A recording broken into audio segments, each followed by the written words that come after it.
Since we last talked about communication, I think it would also be important to talk about learning a language or how to improve your language. Say English or Gujarati or Hindi or any language for that matter. Now, I'll basically give my own example. I studied in vernacular medium, that is Gujarati medium. My schooling from 1st to 12th was in Gujarati medium. But I managed to acquire a good grip on English, including Hindi and Gujarati also. Basically, because maybe I had some innate verbal ability. I mean, some people have higher verbal ability or linguistic ability, maybe some people have a lower thing. But whatever, and maybe somebody is better at mathematics than language. Maybe those differences are possible. But still, you can always improve on what you have got, whatever level of expertise or skill you have got. So,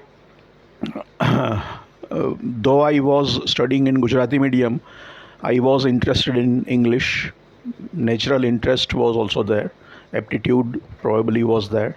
I had good teachers, and I paid attention to grammar. I believe that grammar is necessary, in my opinion, to learn a language really properly. So I paid attention to grammar. I was interested. I like to impress people with my vocabulary, so I tried to build up my vocabulary. And I was extremely fond of reading. I was not good at sports, so even if I wanted to play, whenever I tried to play, I couldn't play. So there was no fun. So I would be sitting at home, and what do you do? And there were lots of books at my home. So whatever you do, there are books. You pick up a book, maybe you go through it, don't like it, put it back. Next day again you are free, you again pick up the book, maybe read a page, put it back. Then maybe next time you read 2 3 more pages, then you start getting an interest. So that is how started slowly developing an interest in books. And then I started liking reading.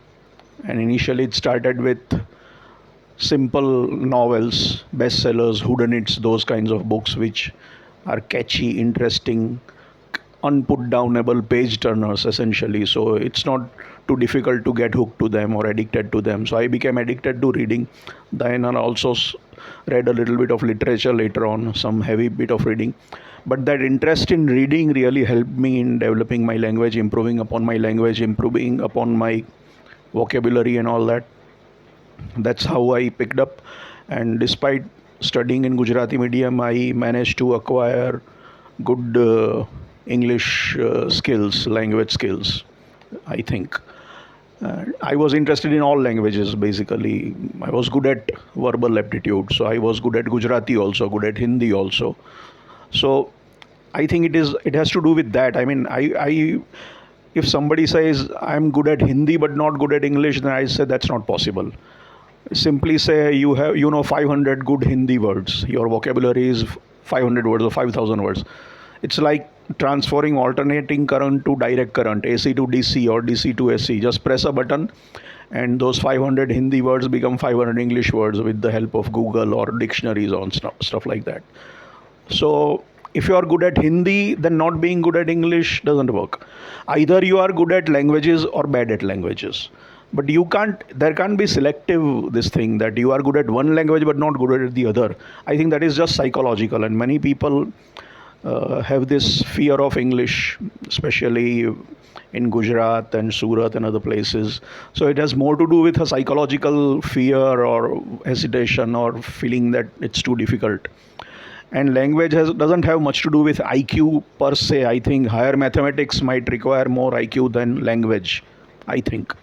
So it's not that it's extremely difficult. And if you're good at one language, you can definitely become good at another language. It's simply converting from, a good Hindi word, just look up the English word. And if you're good at languages, you will remember and pick it up and retain it. So it has a bit to do with memory and practice and exposure and all that. So I don't think there is something intrinsically difficult about English. Maybe there are some languages which are intrinsically difficult. Maybe Chinese is difficult, maybe the script is difficult, maybe Spanish is difficult, but I don't think English is fundamentally difficult, or Gujarati is fundamentally difficult, or Hindi is fundamentally difficult. Secondly, you have to start thinking in that language. You generally think in your mother tongue. If I'm Gujarati and I'm used to my mother tongue or my native tongue is Gujarati, I think in Gujarati. So you need to start thinking in English if you want to improve English, or if you want to improve Tamil or Telugu or Malayalam. And when you think of something in your own, let's say you are thinking in Gujarati and you think of something, then there should be curiosity that how would I say this in English? There is this Gujarati word, what is the English word for it? So that curiosity must be there. And you must be receptive to all these influences. There is a billboard, you go out, Onida TV used to be there, and there was an ad, neighbors envy, owners pride. So what is envy? What is a synonym of envy? What is the antonym of envy? What is the part of speech of envy? How do I use it in a sentence? Is it a noun? What kind of noun? Is it a verb? Then how do I use envy in a sentence? What is the past tense? So the whole family around that word, and that is how you familiarize with your word, that word, and start using it. Then it becomes part of your mental makeup. So maybe be receptive to all these influences, verbal influences. Maybe note them down in a phone or in a small this thing. Look it up when you have time in a dictionary. Google is good, but I think nothing beats an actual dictionary, printed dictionary. Sometimes getting the right thing is difficult through internet and fast enough. And you can even have reverse dictionaries. You can have English to Hindi dictionaries, and there are Hindi to English dictionaries also. So you know the Hindi word, but you don't know the English word, then you need to go to the Hindi to English dictionary. And you have heard of an English word and you want the Hindi translation, then you have to go to the English to Hindi dictionary. So both are available.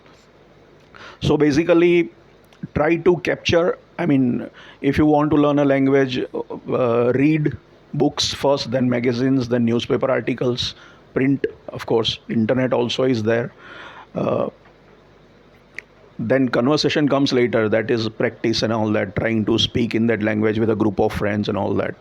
Secondly, if you're watching television or films or Netflix or whatever, if there is subtitles and if you're improving English, then subtitles would help. So watch as much as possible with subtitles, and that's how you pick up entertainment programs. They are entertaining and there are subtitles, so you can understand, and that's how you eventually receive more of it. So lots of reading, lots of watching films, entertainment programs, television programs, whether OTT or television or films, preferably with subtitle in that language. Some people don't like subtitles, but I don't mind subtitles, and they have helped me, because sometimes the pronunciation is difficult to understand, and we find it very difficult sometimes to understand foreign pronunciations. So a lot of reading, thinking, trying to think in that language, noting things down, looking it up in a dictionary, and trying to understand that it's not about difficulty, it's just a mental block that you have. So you can improve if you want to improve, and taking a genuine interest in that.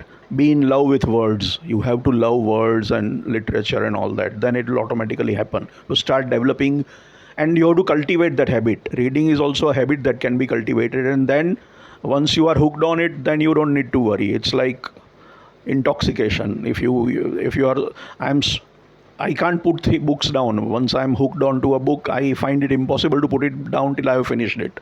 So once you develop that habit, then it's a good habit. So why not cultivate it? And reading will help develop your language, which will help your communication. And reading is also a fantastic pastime.